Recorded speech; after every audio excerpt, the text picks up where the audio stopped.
आशीष दे।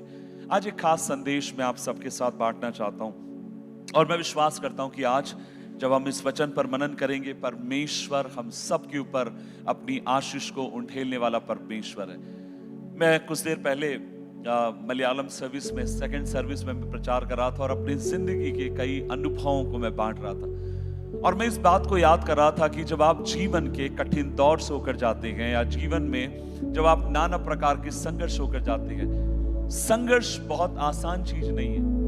कई बार जब लोग ये गवाही देते हैं कि मैं 3 दिन 4 दिन भूखा रहा और हमें लगता है कि अच्छा 4 दिन ना, लेकिन मैं आपसे कहना चाहता हूं जो उससे होकर जाता है, आप उसको जब पूछेंगे तब वो आपको समझा नहीं पाएगा कि दर्द का मतलब क्या है और किस तरीके की परिस्थिति से वो होकर गया है। और मैं आपसे कहना चाहूंगा, जब परमेश्वर हमें भी नाना प्रकार की चुनौतियों से जब परमेश्वर हमें लेकर जाते हैं, एक बात आपसे कहूंगा, ये चुनौतियां आपको मुझे सिखाने वाली होती है।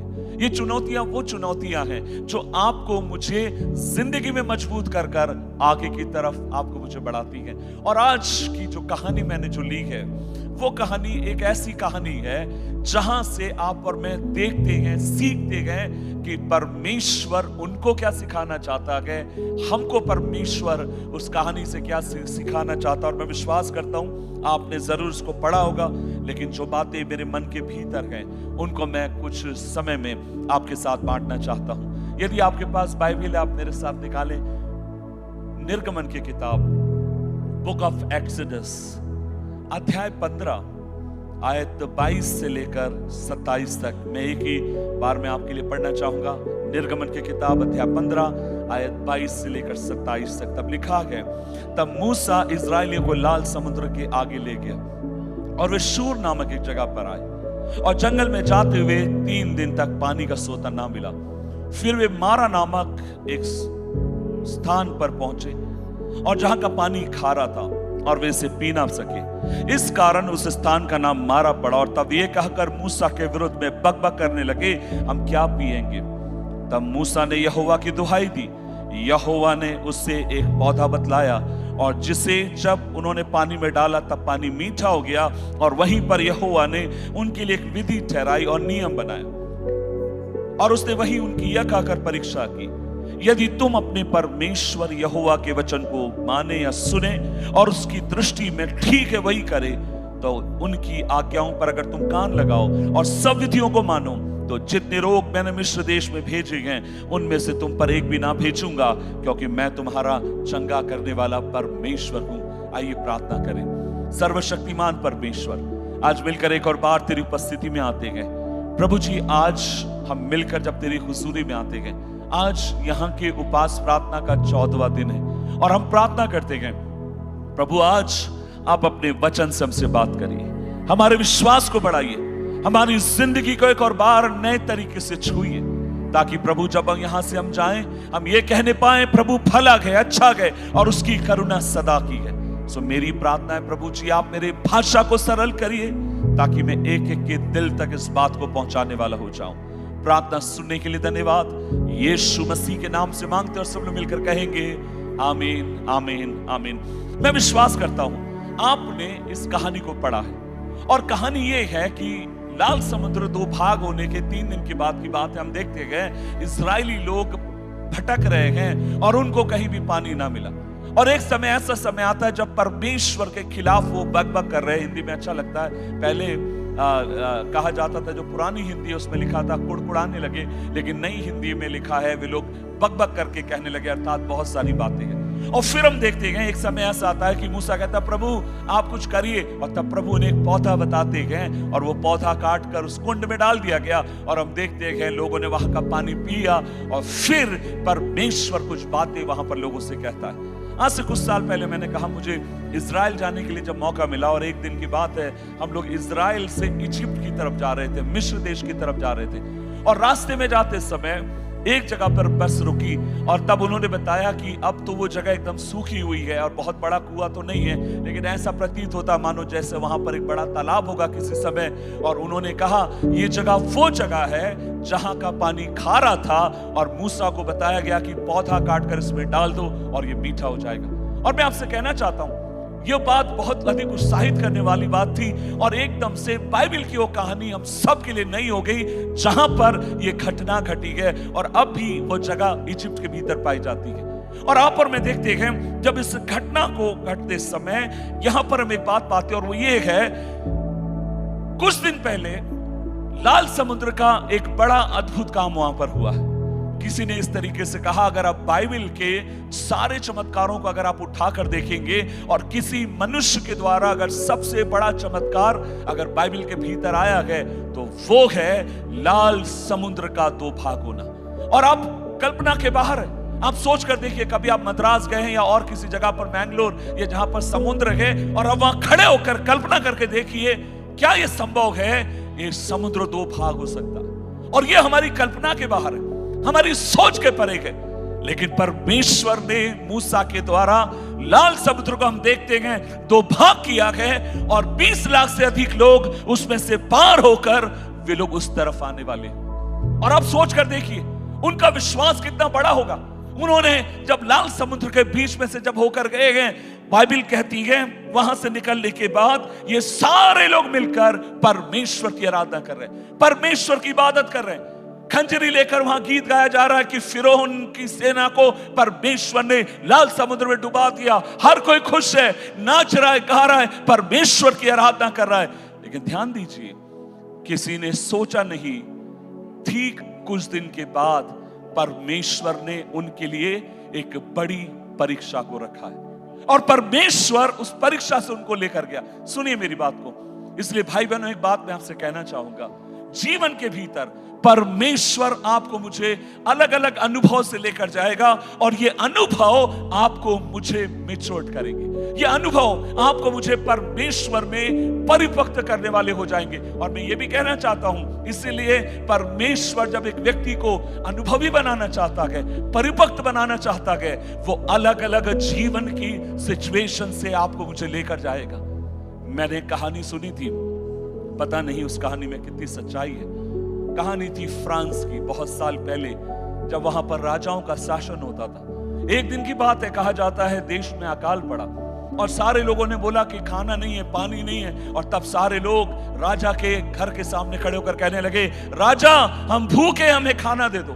तब राजा साहब तो थे नहीं और कहानी बताती है उनकी छोटी सी 7 या 8 साल की बेटी थी, वो बाहर आती है और तब वो लड़की पूछती है सबसे, क्यों हल्ला मचा रहे हो, क्यों चिल्ला रहे हो? और तब सब लोग कहते हैं हम लोग भूखे गए, हमें भोजन की जरूरत है, खाना नहीं है। और तब वो लड़की कहती है अच्छा खाना नहीं है ना, तो आप लोग केक क्यों नहीं खाते गए, आप लोग बिस्किट क्यों नहीं खाते गए? इस लड़की का सवाल हमें यह बताता है कि ये छोटी है और अब तक इसने कभी भी भूख का सामना नहीं किया है, क्योंकि उसको पता है अगर मेरे घर में रोटी बनने में देरी है तो मेरी माँ उतने समय में मुझे क्या देती है, केक देती है। और मैं आपसे कहना चाहूंगा, जीवन के नाना प्रकार के अनुभव आपको मुझे परमेश्वर में मजबूत करते हैं। जब मैं इस कहानी को ध्यान से देख रहा था और इसके बारे में मैंने अध्ययन भी किया और भी मैंने किताबें पढ़ी है और भी आगे पीछे इसको समझने के लिए कोशिश की और मैंने 5-6 बातें इसमें से ढूंढी है, लेकिन वो सब न बताकर 3 बातें मैं आपके साथ यहाँ पर जो समय मेरे पास उसमें रखना चाहूंगा। पहली बात, उन्होंने जो यहाँ पर सीखा, उन्होंने अपने बारे में कुछ चीजों को सीखने की कोशिश करी। वास्तव में वो लोग क्या थे? देखिए, कई बार लोग सवाल मुझसे करते हैं और कहते हैं पास्टर किशोर ये बताइए कि एक परिपक्व व्यक्ति कौन होता है प्रभु में? मैं आपसे अगर पूछूं परिपक्व व्यक्ति कौन है, किसको आप परमेश्वर में मैच्योर्ड कहेंगे? और तब आप अलग अलग परिभाषाएं दे सकते हैं। जो बाइबल जानता है, जो बहुत प्रार्थना करता है, जो बहुत आराधना करता है, जो चर्च के काम में सदैव आगे रहता है। लेकिन एक बात आपसे मैं कहना चाहता हूं, मेरा अनुभव यह कहता है अगर एक व्यक्ति प्रभु में कितना मैच्योर्ड है, अगर आपको समझना है तो आप ध्यान से देखो, जीवन में सताव आते समय, दर्द आते समय, आंसू आते समय, तकलीफ आते समय कैसे वो उसका सामना करता है। मैंने न जाने ऐसे कितने लोगों को देखा, मैंने ऐसे लोगों को भी देखा जिन्होंने 40 दिन का उपवास रखा और उसके बाद पास्टर साहब ने जरा सा कुछ स्टेज से कह दिया और तब वो लोग चर्च छोड़कर भाग गए। ना जाने ऐसे लोगों को जानता हूं मैं, इतने साल की सेवकाई में देखा है जिन्होंने ये वादा किया हम कभी चर्च नहीं छोड़ेंगे, आराधना नहीं छोड़ेंगे, भवन नहीं छोड़ेंगे, लेकिन जब उनसे जरा सी बात कही गई वे लोग बुरा मानकर चले गए। मैं आपसे कहूंगा जब तक आप भीतर से मजबूत नहीं होते हैं आप परमेश्वर में स्थिर रह नहीं सकते हैं। और यहां पर जब मैं यहूदियों की जिंदगी को देखता हूं, परमेश्वर उनको कुछ बातें इस तूफान के द्वारा, कुछ बातें माफ करना, कुछ बातें परमेश्वर यहां पर खारे पानी के अनुभव से कुछ बातें उनको सिखाना चाहता है। आपको पता है पहली बात प्रभु क्या सिखाना चाहता था? प्रभु उनको जीवन के बारे में सिखाना चाहता था, और जीवन के बारे में पहली बात सिखाना चाहता था वो ये है, जीवन कभी भी एक जैसा नहीं होगा। अगर आप ये सोचते हैं आपकी जिंदगी आज जैसी है अगले साल भी वैसी होगी, 10 साल के बाद भी होगी, मैं आपसे कहूंगा बिल्कुल नहीं। जिंदगी मिले जुले अनुभव को लेकर बनाई जाती है। एक समय आप कई बार ऊंचाई पर महसूस करेंगे, कई बार अपने आप को नीचे महसूस करेंगे, लेकिन याद रखिए जीवन एक जैसा नहीं होगा। जीवन में क्या होगा? जीवन में उतार चढ़ाव, कभी खुशी, कभी गम, कभी आंसू, कभी मुस्कुराना, कभी दुखी हो जाना, कभी कूदना, कभी वहीं पर पड़े रहना। जीवन मिला जुला एक अनुभव है, और इसलिए मैं आपसे कहूंगा इस मिले जुले अनुभव में भी हम परमेश्वर के साथ विश्वासियों के रह सकते हैं। आज जिस चीज पर आप सबसे ज्यादा इतराते होंगे ना, कल वही आपको धोखा दे सकता है। हो सकता है आपके बच्चे हो, आपके परिवार हो, आपके माता पिता हो, आपका अपना कोई अजीज हो, आपने जिस पर सबसे ज्यादा भरोसा रखा, और एक समय ऐसा आएगा जब आपका सब कुछ सही चल रहा होगा, तब आपको मालूम पड़ेगा आपके पीठ में कोई छुरा भोंक कर चला गया, और तब आप कहेंगे परमेश्वर मेरे साथ ऐसा क्यों है? इसीलिए है जब तक धरती पर रहोगे जीवन मिक्स रहेगा, जीवन मिला जुला रहेगा, जीवन एक जैसा नहीं चलेगा। अगर आप ये सोचते हो यीशु में आने के बाद आपकी जिंदगी में सब कुछ भला भला होगा, और तब मैं आपसे कहता हूं आपने अभी तक मसीह को समझा नहीं है। The life will be tough. The life will be tough. जिंदगी बहुत मुश्किल होगी। जिंदगी में मैं आपसे कहना चाहता हूं बहुत सारे संघर्ष होंगे, क्योंकि जीवन हमेशा मिला जुला एक अनुभव होगा। और यहूदियों की जिंदगी में यही तो हुआ था। 3 दिन पहले इन्होंने दुनिया के सबसे बड़े चमत्कार को देखा, सब लोग बहुत खुश थे, 3 दिन तक इसकी चर्चा करते रहे, लेकिन अगले पल पीने के लिए पानी नहीं है, भटक रहे हैं। और जब पानी नहीं मिला तब परमेश्वर के विरुद्ध में मुंह खोलकर कुड़कुड़ाने लगे। जीवन के बारे में पहली बात परमेश्वर उनको सिखाना चाहता था वो ये है, जीवन मिला जुला अनुभव है। दूसरी बात मैं आपसे कहना चाहता हूं, जो जीवन के बारे में वहां परमेश्वर उनको सिखाना चाहता है वो ये था, जीवन हमेशा आपको मुझे परमेश्वर की भलाइयों को भूलने के लिए विवश करेगा। हम सबकी जिंदगी ऐसी है, मान लीजिए आज सब कुछ अच्छा चल रहा है और तब हम बहुत परमेश्वर का धन्यवाद दे रहे हैं, और अगले पल अगर मान लीजिए चीज बिगड़ गई तब हमें परमेश्वर से मतलब ना रहेगा। मैं याद करता हूं आज से काफी साल पहले की बात है, मेरे ख्याल से 1999 की बात है। मैं 19 साल का एक जवान लड़का ही था और महाराष्ट्र आंध्र बॉर्डर पर मिशनरी होकर प्रभु की सेवा करता। एक दिन की बात है, हम लोग एक गांव में पहुंचे। गांव का नाम था लोनी करके, गांव का नाम था LONI। और उस गांव में जब हम लोग वहां गए, पर्चे बांट रहे थे, प्रभु के बारे में बता रहे थे, तब मालूम पड़ा वहां पर एक लड़का था जवान, जिसका नाम विनोद था। वो थोड़ा बहुत प्रभु पर विश्वास करता था। और जब मेरी मुलाकात विनोद से हुई, बड़ा गरीब सा था, वो अपने घर में हमें ले गया। और मेरे को आज भी याद है, रात के समय उसने अपने घर में हमें रुकाया, शरण दी, हमें खाना खिलाया। और जब हम लोग वहां से जाने पर थे तब मैंने उससे पूछा, विनोद किस बात के लिए मैं आपके लिए प्रार्थना करूं? और तब वो मेरे से मराठी में कहता है, किशोर दादा मेरे लिए प्रार्थना करो, मुझे एक नौकरी की जरूरत है। मैंने कहा किस बात में, क्या कौन सी नौकरी चाहते हो? उसने बोला चंद्रपुर करके एक जगह है महाराष्ट्र में, और वो कहता है वहां पर एक पावर प्लांट है और चाहता हूं कि उसमें एक दिन मेरी नौकरी लग जाए। और मुझे याद है हम लोग आंसुओं के साथ इस भाई विनोद के लिए हम लोग प्रार्थना करते गए लगातार। और जब कभी उस गांव में जाते वो अपना घर हमें देता, हम उसके लिए प्रार्थना करते। और आप विश्वास नहीं करेंगे, इंटरव्यू देने के लिए उसके पास बस का पैसा नहीं होता था। 60 किलोमीटर साइकिल चलाकर वो जाएगा, इंटरव्यू देगा, और 60 किलोमीटर साइकिल चलाकर वो घर पर वापिस आएगा।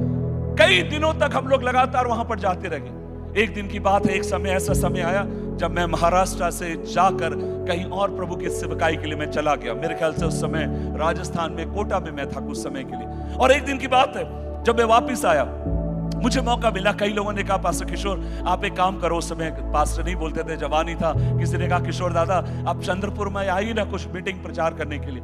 मैंने बोला मैं आता हूं, और मेरे को याद है मैं चंद्रपुर नामक जगह पर कुछ मीटिंग में प्रचार करने के लिए गया। मेरे से 2 दिन की 3 दिन की एक सभा थी, और पहले दिन मैं प्रचार करता हूं, पब्लिक मीटिंग थी, चौराहों पर खड़े होकर हमें प्रचार करना था साइड में। और दूसरे दिन क्योंकि रात की मीटिंग थी, दिन भर हम लोग खाली थे, तब मुझे लगा क्यों ना शाम के समय थोड़ा घूम लिया जाए।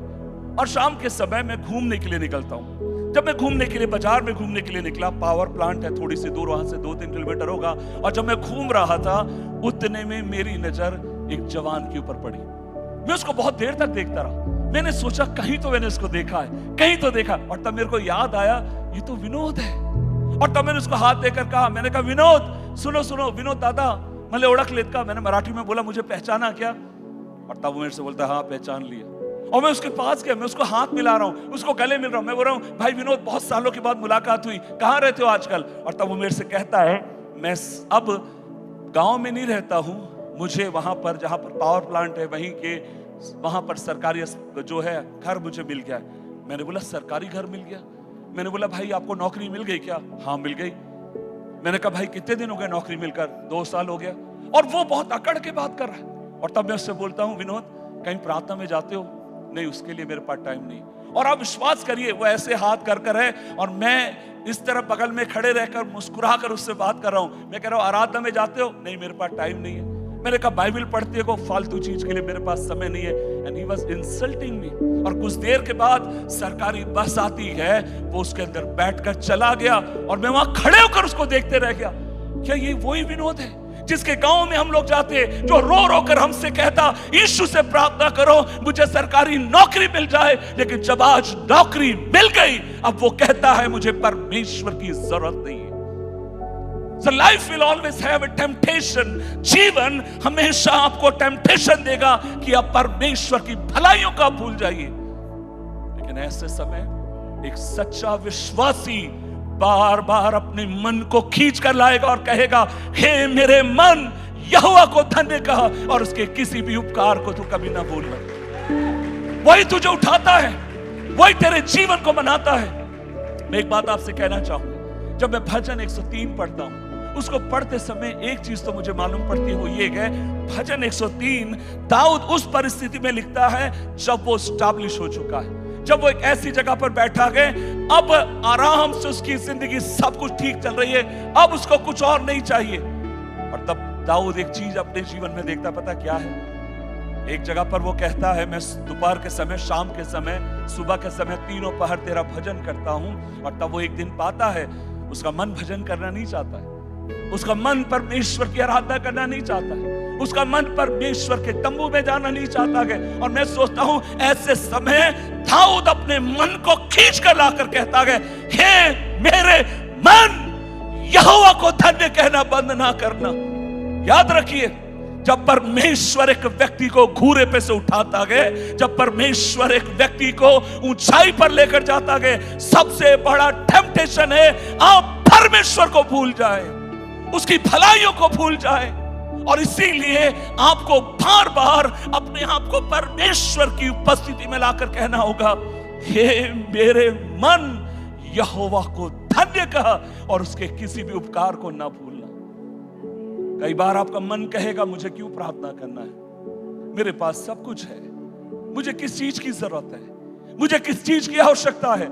और तब मैं आपसे कहना चाहता हूं जब आपका मन आपको इस बात के लिए विचलित करे, उसको खींच कर लेकर आकर कहो परमेश्वर तेरा मालिक है, और तेरा परमेश्वर तुझे कहां से लेकर आया गया। जब परमेश्वर उनको उस अनुभव से लेकर जा रहा था, जब परमेश्वर उनको खारे पानी के अनुभव से लेकर जा रहा था, मैंने आपसे कहा परमेश्वर एक काम कराना चाहता था, और वो ये है प्रभु उनको समझाना चाहता है जीवन मिला जुला है।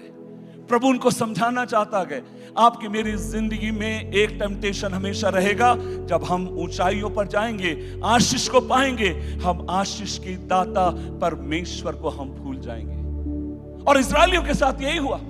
जब वो लोग कुड़कुड़ा रहे हैं, जब वे लोग बकबक कर रहे हैं, सुनिए वो ना केवल मूसा के विरुद्ध बकबक कर रहे हैं, वे परमेश्वर के विरुद्ध में बकबक कर रहे हैं। इस्राएलियों तुमने 3 दिन पहले देखा था कि परमेश्वर ने कैसे लाल समुद्र दो भाग कर दिया, और तुम अब भी उसके उपकारों को स्मरण करने की बजाय आज की परिस्थिति देखकर तुम अपने मुंह को खोलकर बकबक कर रहे हो। मैं आपसे कहना चाहता हूं, परमेश्वर आपको अनुग्रह दे। जब कभी हमारा दिल उसकी आराधना से, भवन से दूर जाए, एक कोशिश जरूर करना, और वो ये है, अपने मन को खींच कर लाकर जरूर ये समझाना, हे मेरे मन, तेरी शुरुआत कहां थी?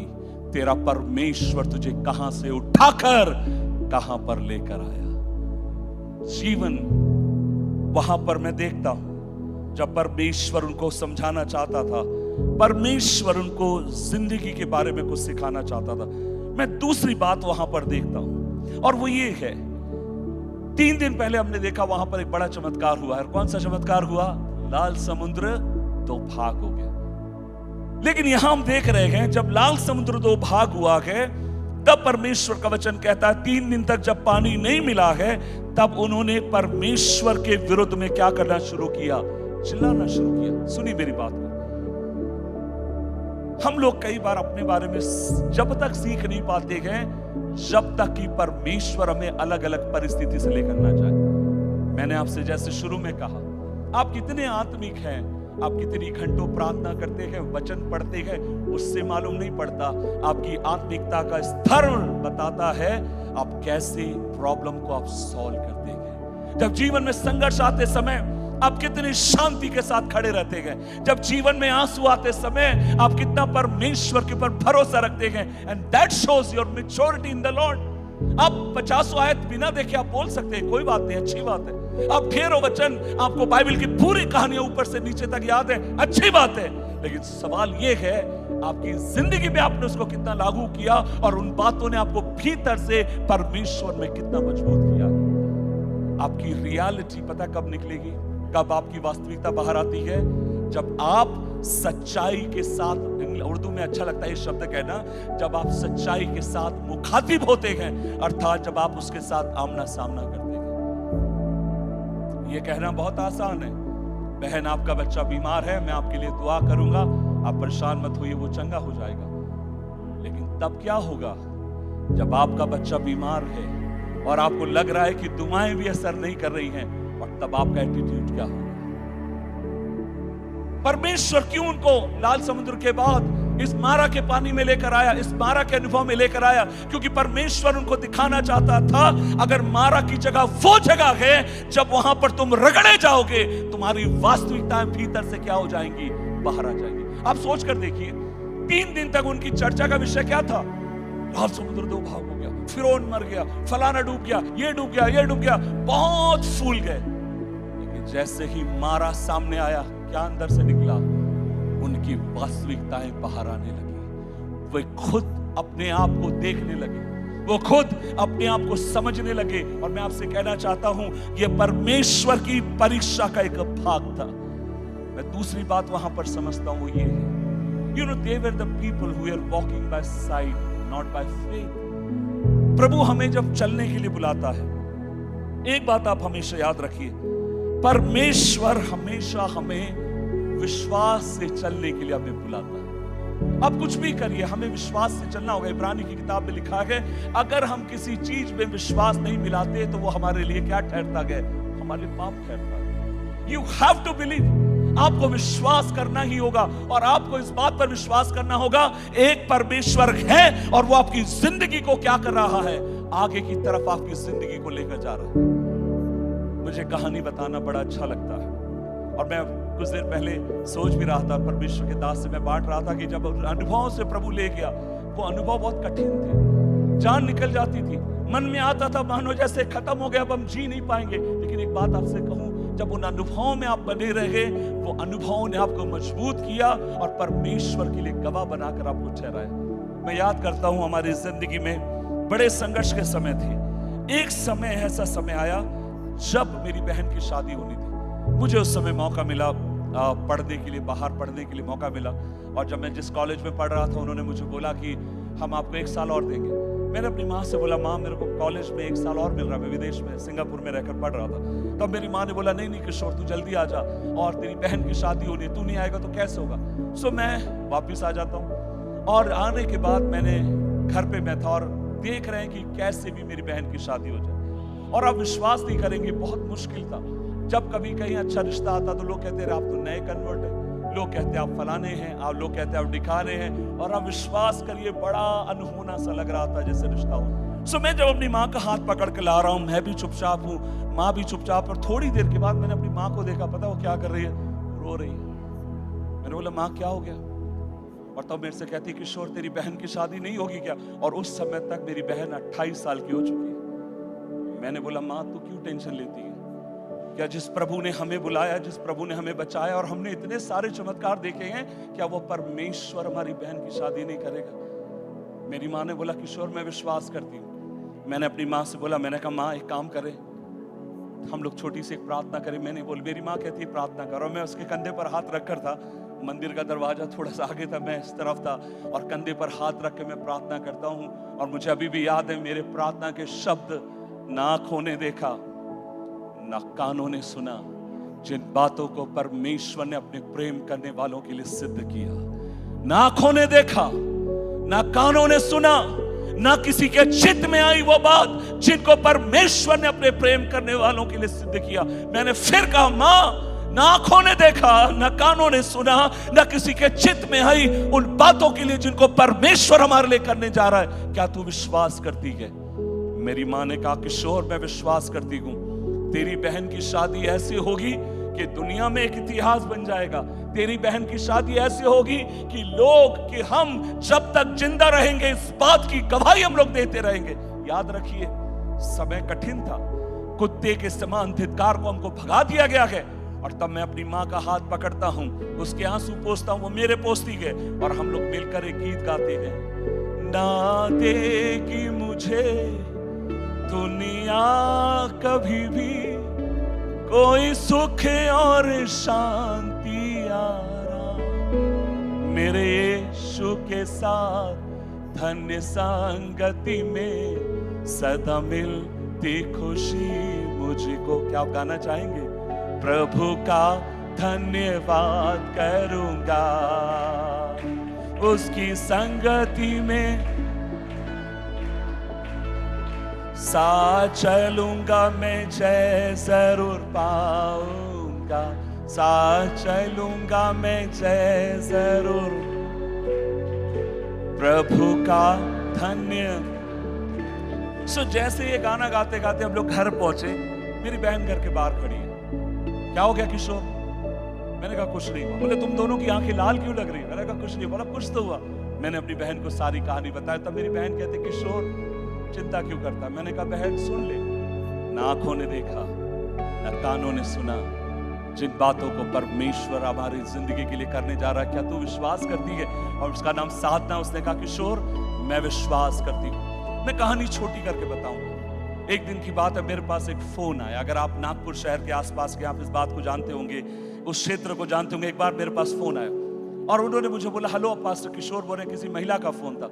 मैंने कहा जी आप कौन बोल रही हैं? और तब उन्होंने मुझसे कहा मैं कामटी करके, नागपुर के पास कामटी करके एक जगह है, वो कंटोनमेंट एरिया है। उन्होंने कहा मैं कामटी से फोन कर रही हूँ और यहाँ के ऑपरेशन थिएटर की मैं इंचार्ज बोल रही हूँ। मैंने कहा बोलिए मैडम हम क्या कर सकते हैं? उन्होंने कहा मैंने सुना आपकी एक बहन है, मेरा एक भाई है जो बल्लारशाह में रहता है, नागपुर और महाराष्ट्र आंध्र बॉर्डर पर, महाराष्ट्र आंध्र बॉर्डर पर बल्लारशाह करके एक शहर है। उन्होंने कहा बल्लारशाह में रहता है, WCL में काम करता है, सेंट्रल गवर्नमेंट में है और हम चाहते हैं आपकी बहन को देखने के लिए। मैंने कहा आपका स्वागत है, आप आ जाइए। वो लोग मेरे घर आते हैं, मैं उनको लेने के लिए गया।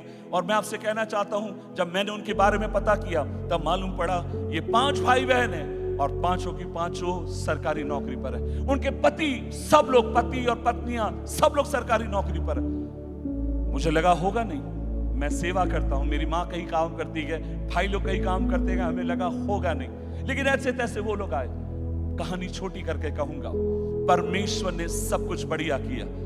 लेकिन लड़का मुझसे एक बात कहता है जो मेरा होने वाला जीजा, और वो कहता है किशोर एक शर्त पर मैं शादी करूंगा, और वो शर्त ये है मैं दहेज में 1 रुपए भी नहीं लूंगा।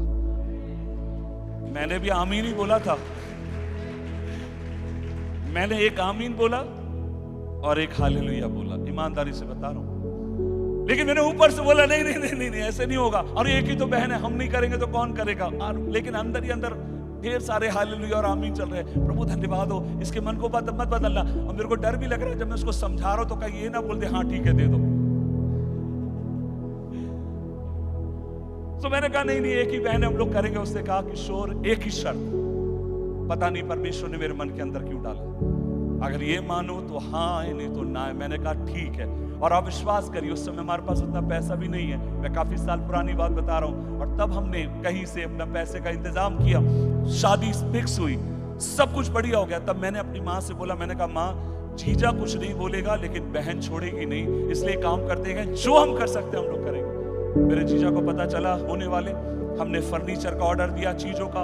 उन्होंने फोन करके बोला किशोर अगर तुमने 1 रुपए भी दहेज में दिया मैं शादी कैंसिल करता हूं। मैंने कहा नहीं। तब मैंने अपनी माँ से बोला माँ एक काम करते हैं ना, जो दहेज का पैसा है, जो सामान है वो नहीं लेंगे, पैसा लेकर उनके रिसेप्शन में दे देंगे ताकि वो कुछ अपने लिए बना ले। बढ़िया धूमधाम से हमने शादी करी, हमारी सीमा से बढ़कर। जब हम लोग उनकी रिसेप्शन में गए, मेरे पास जो पैसा था मैंने उनको निकाल कर बोला, मैंने कहा देखिए मेरी बहन है, खाली हाथ भेजना अच्छा नहीं है, ये रुपए मैं आपको देता हूं, इसको रखिए, कम से कम आप इसको रख लीजिए।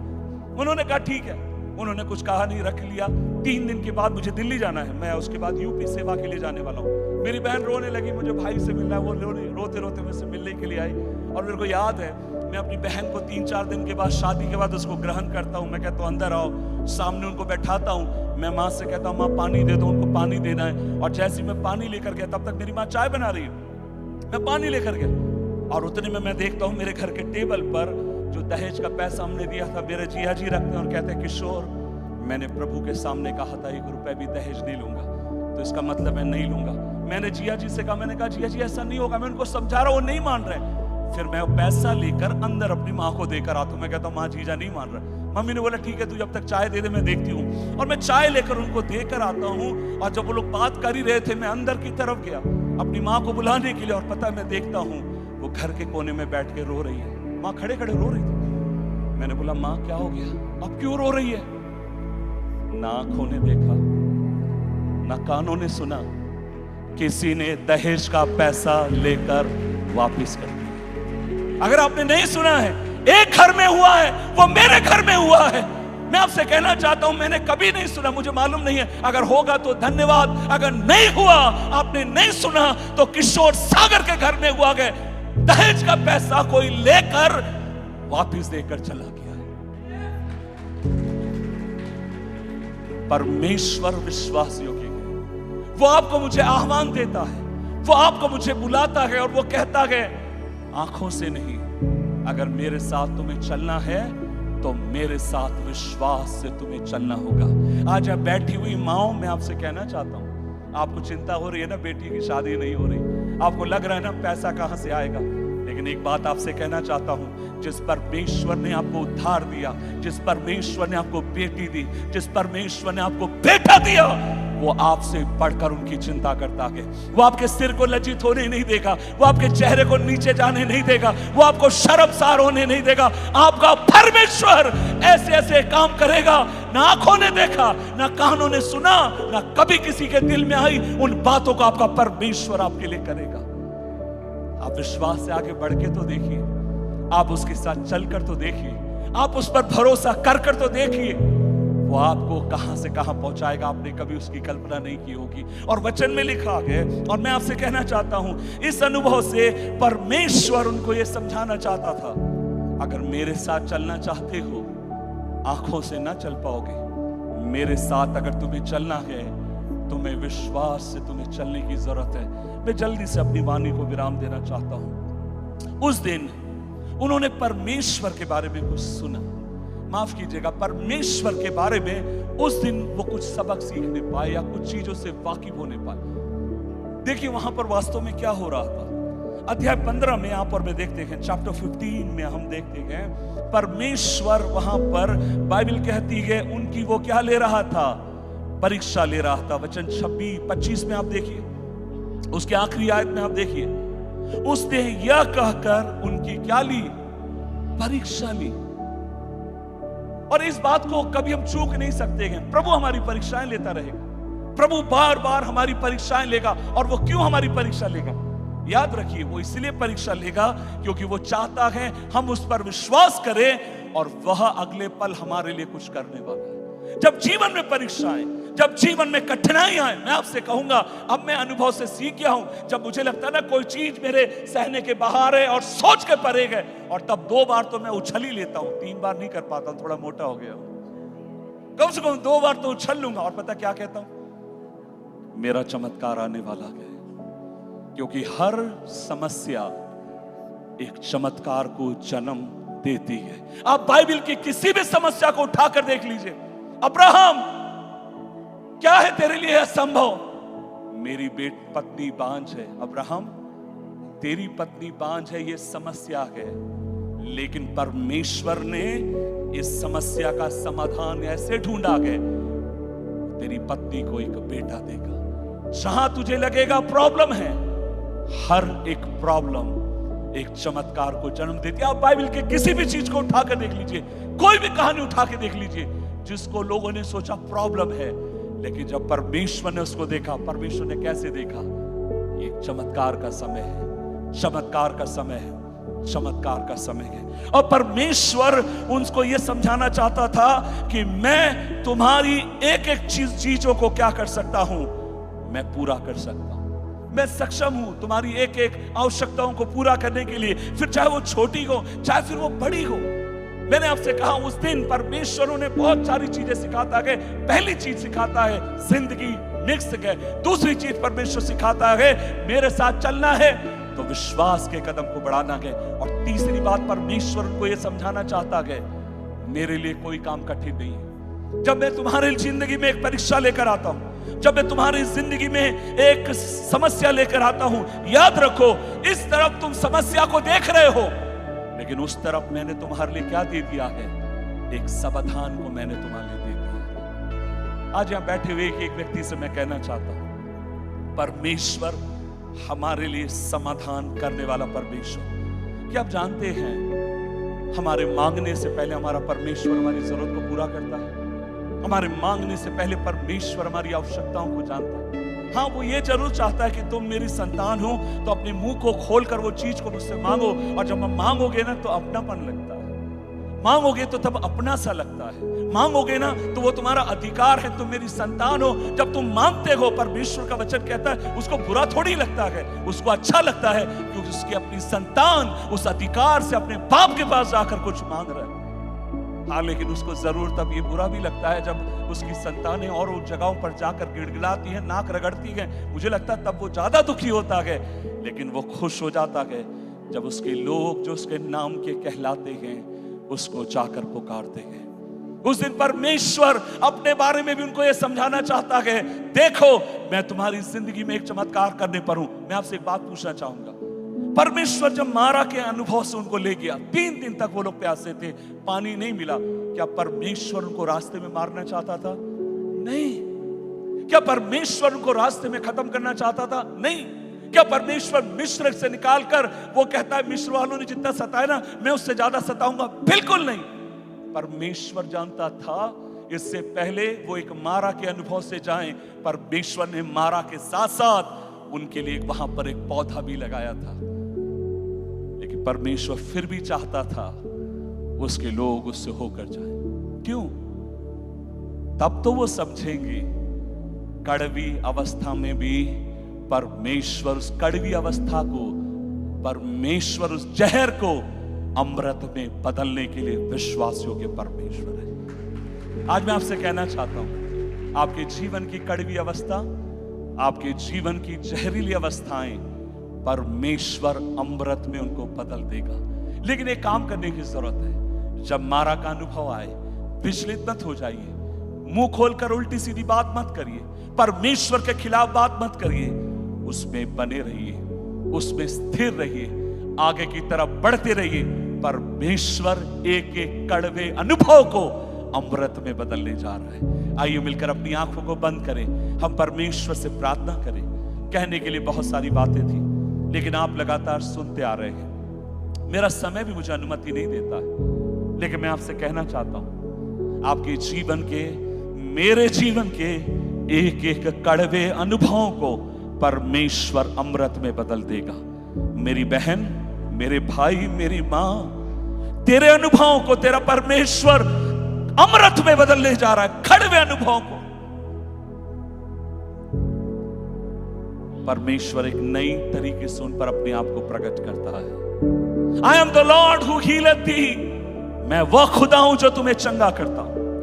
हर प्रॉब्लम में प्रभु ने अपने आप को एक नए नाम के साथ प्रकट किया। पिताजी, लकड़ी है, आग है, मेमना कहां है? बलिदान के लिए बलि वस्तु कहां है? यहोवा जायरा, यहोवा जायरा। आज मैं आपसे कहूंगा, आज जब हमारी उपास प्रार्थना यहां खत्म होती है, परमेश्वर बहुतों के कड़वे अनुभवों को, जिंदगी के कड़वे अनुभवों को अमृत में बदलने जा रहा है। अमृत में बदलने जा रहा है। अमृत में बदलने जा रहा है। अमृत में बदलने जा रहा है। और आप परमेश्वर की उस बात के लिए धन्यवादित होंगे। आइए प्रार्थना करें। सर्वशक्तिमान परमेश्वर, आज हम मिलकर आपके पास आते हैं। आप भले हैं, आप अच्छे, और आपकी करुणा सदा की। प्रभु जी, हम धन्यवाद देते हैं कि आप अपने लोगों को, अपने टरवैयों को कभी छोड़ते नहीं। प्रभु जी, मारा का अनुभव हमसे यही कहता है, जीवन मिला जुला रहेगा, लेकिन विश्वास से आगे बढ़ो। परमेश्वर कभी भी हाथ छोड़ेगा नहीं। हाँ प्रभु, हमें अनुग्रह दीजिए, हम आपकी ओर देखकर चले, विश्वास से चले, विश्वास से चले, विश्वास से चले, और इस बात पर यकीन रखें, कड़वे अनुभवों को परमेश्वर अमृत में बदलने के लिए विश्वास योग्य। प्रभु जी, आपकी कृपा हम मांगते गए, आपका अनुग्रह मांगते गए। आज एक एक के लिए प्रार्थना करता हूं। प्रभु, मुझे मालूम नहीं है कौन मारा के अनुभव से होकर जा रहा है। मैं कहता हूं यीशु के नाम में, प्रभु जी, आप अपने आप को एक नए नाम के साथ प्रकट करें, नए तौर पर प्रकट करें, ताकि आपके लोग जो आपके नाम के कहलाए जाते हैं आपको समझें, जानें और आप में बढ़ने वाले हो जाएं। सो प्रभु जी, एक एक जन को हम आपके पवित्र हाथ में सौंपते, आपकी आशीष मांगते हैं। प्रार्थना सुनने के लिए धन्यवाद। यीशु मसीह के नाम से मांगते और सब लोग मिलकर कहेंगे आमीन, आमीन, आमीन। प्रभु आप सबों को बहुत आशीष दे। मैं एक बात आपसे कहता हूं, जीवन के कड़वे अनुभव परमेश्वर अमृत में तब्दील करने जा रहा है। मैं फिर कहना चाहूंगा, जीवन के कड़वे अनुभव अमृत में बदलने जा रहे हैं। परमेश्वर भला आ गए, प्रभु अच्छा आ गए। प्रभु आप सबों को बहुत आशीष दे। चांद सूरज की प्रस्तिश हम नहीं करते, दुनिया के माबूदों के आगे नहीं झुकते। चांद सूरज की प्रस्तिश हम नहीं करते, दुनिया के माबूदों के आगे नहीं झुकते। क्योंकि जिंदा खुदा है हमारा, जिंदा खुदा है। मिलकर झूमते हुए, क्योंकि जिंदा खुदा है हमारा, जिंदा खुदा है हमारा, क्योंकि जिंदा खुदा है हमारा, जिंदा खुदा है, जिंदा खुदा, क्योंकि जिंदा खुदा है हमारा, जिंदा खुदा है हमारा।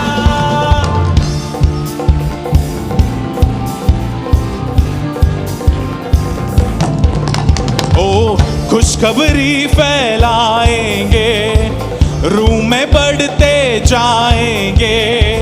खुशखबरी फैलाएंगे, रूम में बढ़ते जाएंगे।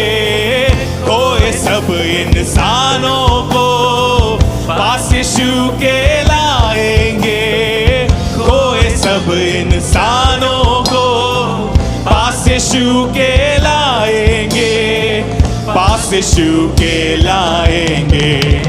शैतानों के तूफानों से हम नहीं डरते, शैतानों के तूफानों से हम नहीं डरते। क्योंकि जिंदा खुदा है हमारा, जिंदा खुदा है हमारा, क्योंकि जिंदा खुदा है हमारा, क्योंकि जिंदा खुदा है